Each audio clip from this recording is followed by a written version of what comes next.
اب آگی جی مد لین. مد لین حروف لین کے بعد والے حرف پر سکون اصلی ہو.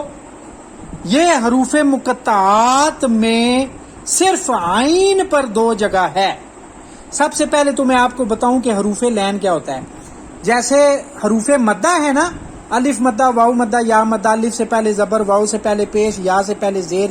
اسی طرح حروف لین 2 ہیں، 2 حروف لین، واو اور یا.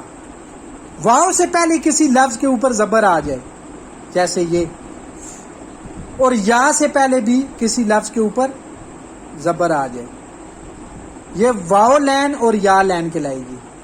ان کی آواز کیسے ہوگی؟ یو یئی، یو یئی.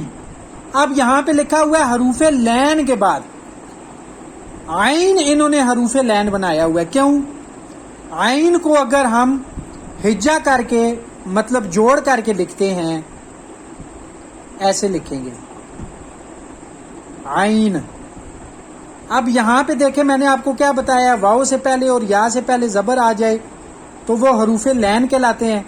اب یہ دیکھیں عین کو اگر ہجا کر کے لکھیں جوڑ کر کے تو عین، یا سے پہلے زبر آ گئی عین کے اوپر تو یہ حروف لین بن گیا، عین حروف لین بن گیا.